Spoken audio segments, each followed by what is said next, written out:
Hello friends, welcome to Get My Job channel.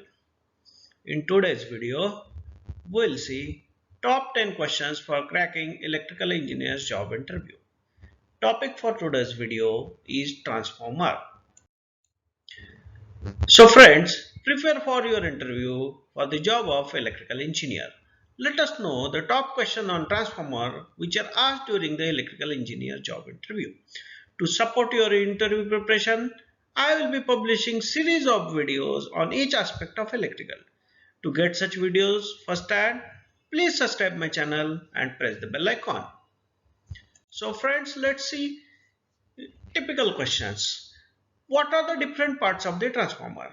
Different parts of the transformer are core, winding, insulation, tank, terminal and bushings, transformer oil, oil conservators, breather, radiators and fan, explosion vent, tap changers, Buckhorse relay. What is Buckhorse relay? Buckhorse relay protects the transformer from the internal faults like earth faults, winding short circuit between phases, puncture of bushing, etc. Where is Buckhorse relay located? It is located between transformer tank and conservator. You can see in the figure how Buckhorse relay looks like. List some methods of cooling of transformer. The important method of transformer cooling are as follow. Cooling by natural air, air force type cooling, oil natural, air natural type cooling, oil natural, air force type cooling, oil forced, air force type cooling, oil immersed, water force type cooling, oil forced, water force type cooling. What is humming of transformer? Humming is a sound which is produced due to vibration of the cores in the transformer. The vibrations are produced due to change in polarity of an alternating current or voltage and by the loose lamination of the core. Both can be minimized by tightening the core of the transformer. What are standard symbols used for describing different methods of cooling of transformer? ONAN, this is oil natural, air natural. ONAF, oil natural, air forced. OFAN, oil forced, air natural. OFAF, oil forced, air forced. OFWF, oil forced, water forced. ONWF, oil natural, water forced. ODAF, directed oil forced and air forced. ODWF, directed oil forced and water forced. What is conservator? Conservator is a cylindrical tank placed on the top of the transformer connected to the main transformer oil tank by short length pipe. It is partly filled with oil. Why are conservators fitted to the transformer? Oil conservators are fitted to the transformer to take up the expansion and contraction of oil during running operation and also to observe the full oil filling of the transformer tank through its oil level indicator. Why is the conservation tank not completely filled with oil?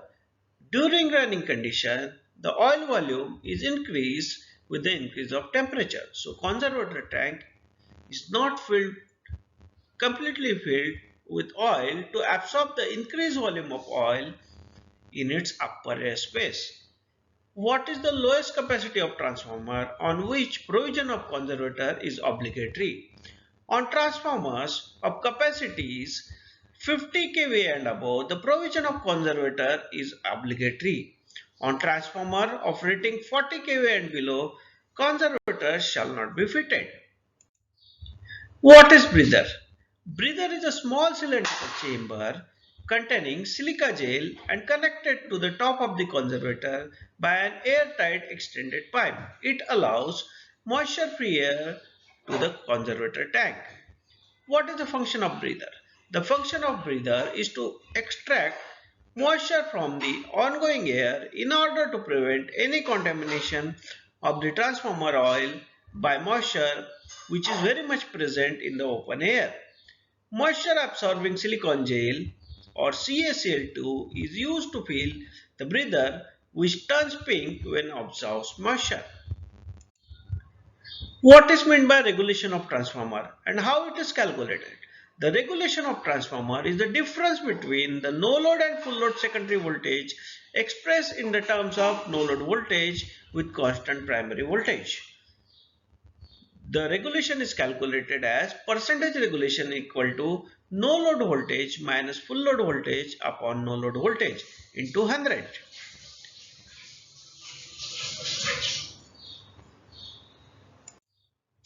What is percentage impedance of the transformer? The impedance voltage of the is the vector sum of resistance voltage and reactance voltage. The percentage impedance is the value of impedance voltage expressed as the percentage of rated voltage. Thus, percentage impedance is equal to percentage impedance voltage V1 Z1 dash upon V1 into 100, where I1 is rated primary current, Z1 is impedance with reference to the primary, and V1 is primary rated voltage. What are the types of tap changing arrangement on which winding HV or LV or bottom power transformer the tappings are normally provided and why? There are two types of tap changing arrangements in the transformer. Basically, one is off-load tap changing and another is on-load tap changing. Off-load tap changing gears can be operated only when all the loads on the transformers are cut off. The voltage ratio of transformer can be varied by about plus or minus 10% by means of off-load tap changing gears. On-load tap changing gears can be operated when the load is on. The voltage ratio of transformer can be varied about plus minus 16% by means of on-load tap changing gears. The tap changings are generally provided on high voltage side since the current loading is comparatively small on the high voltage side. What are the different forms of connection used in primary and secondary windings in the three-phase transformer? The possible connections are as follows: star star, star delta, delta delta, delta star, open delta, and Scott. Star star connection is best suited for small high voltage transformer with the balanced load. Star delta connection is applied to the transformer at sending end of the transmission line where the voltage is to be stepped up. Delta delta connection may be used in large low voltage transformers where insulation problem is not so urgent. Delta star connection is generally applied in the step down distribution transformer to provide three-phase 4-wire supply for the three-phase loads as well as single-phase loads which may be balanced or unbalanced. So friends, I hope this information will be useful for you for facing your electrical engineer's job interview. Please like and subscribe my channel for more such videos. Thank you friends.